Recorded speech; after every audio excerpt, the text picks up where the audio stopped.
అంటే క్రీస్తుని ఆరాధించాలి. క్రీస్తుని మనము ఆరాధించేవారిముగా ఉండాలి. క్రీస్తును గణపరిచేవారిముగా ఉండాలి. క్రీస్తును మనము స్తుతించేవారిముగా ఉండాలి. క్రీస్తును మనము ఆహ్వానించేవారిముగా ఉండాలి. ప్రభువా నా జీవితంలో జన్మించాయా, ప్రభువా నా జీవితంలోనికి నీవు రా తండ్రి అని చెప్పని ప్రభువును మనం ఆహ్వానించేవారిముగా మనము ఈ లోకములో ఉండాలి. నా ప్రియమైన దేవుని బిడ్డలారా, ఎంతో మంది మహానుభావులు పుట్టారు, కానీ యేసు కన్నా గొప్పవారు కానే కాదు. ఎంతో మంది మహాత్ములు పుట్టారు, కానీ యేసు కంటే సాటైన వారు ఈ లోకంలో ఎవరు లేరు. మహానుభావులు గొప్పవారు ఎంతో మంది పుట్టినప్పటికీ వారి ద్వారాగా లోకానికి మాత్రము మేలు జరగల. ప్రాంతాలకు మేలు జరిగి ఉండొచ్చు, ఒక వీధికి మేలు జరిగి ఉండొచ్చు, ఆ గ్రామానికి మేలు జరిగి ఉండొచ్చు, వారి యొక్క వారసత్వానికి మేలు జరిగి ఉండొచ్చు, వారి కులానికి మేలు జరిగి ఉండొచ్చు. కానీ ప్రభు అయినటువంటి యేసుక్రీస్తు వారు పుట్టడం ద్వారాగా, ఆయన జన్మించడం ద్వారాగా ఈ లోకానికి రక్షణ వచ్చి ఉన్నది. మంచిది. దేవుడు మిమ్మల్ని అందరూ దీవించిన గాక. తర్వాత ఇంకా ముందుకు పోయే కొద్ది కూడా మరి ఇంకా మరీ ఉత్సాహంగా ఉండాలి. అందుకనే దైవజనుడు ఉత్సాహగానము చేసేదము ఘనపరిచితము మన యేసయ్య నామాన్ని అని చక్కని పాటను మనకు అందించారు.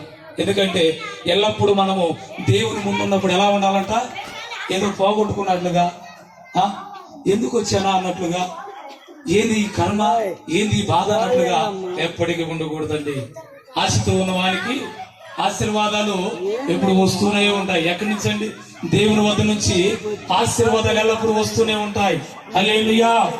నా ప్రియమైన దేవుని బిడ్డలారా, మీరందరూ కూడా చక్కగా ఈ రోజున ప్రభు మన కోసం పరలోకము నుంచి ఈ లోకానికి వచ్చి మనకు రక్షణ ఇచ్చాడు. హల్లెలూయా, హల్లెలూయా.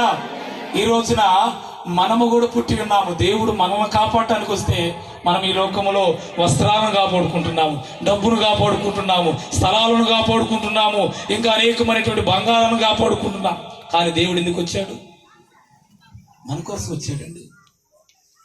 ఇంకా ప్రాముఖ్యంగా చెప్పాలంటే పాపాలను కూడా కాపాడుతున్నాం, పాపాలను కూడా దాచిపెడుతున్నాం.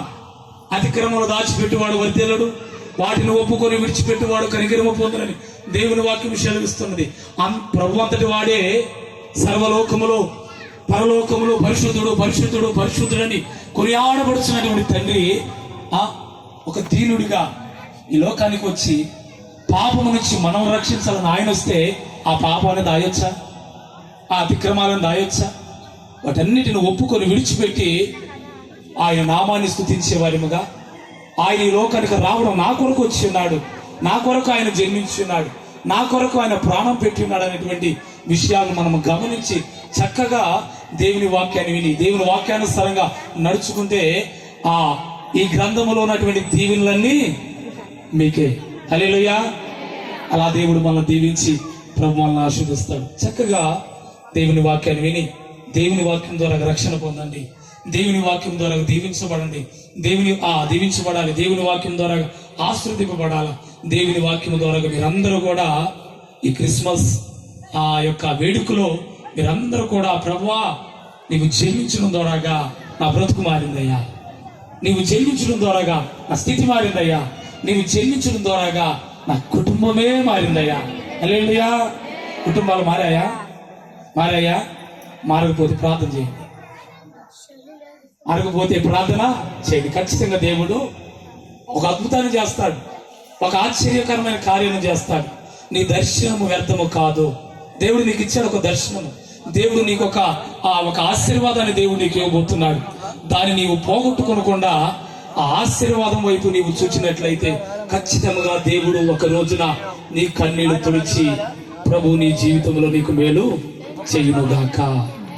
దావీదు పట్టణమందు నేను రక్షకుడు ఇప్పుడెవరు? నా కొరకు పుట్టి ఉన్నాడు. ఎవరి కొరకు? నా కొరకు, నా కుటుంబము కొరకు, నా పిల్లల కొరకు, నా గ్రామము కొరకు, నా పట్టణము కొరకు, నా రాష్ట్రము కొరకు, నా దేశము కొరకు ఆయన పుట్టి ఉన్నాడు. ఆయనే ప్రభు అయిన క్రీస్తు. ఆయన నామానికి మహిమ కలుగును గాక. చిన్న ప్రార్థన. పరిశుద్ధుడా, ప్రేమగల తండ్రి, ఇచ్చిన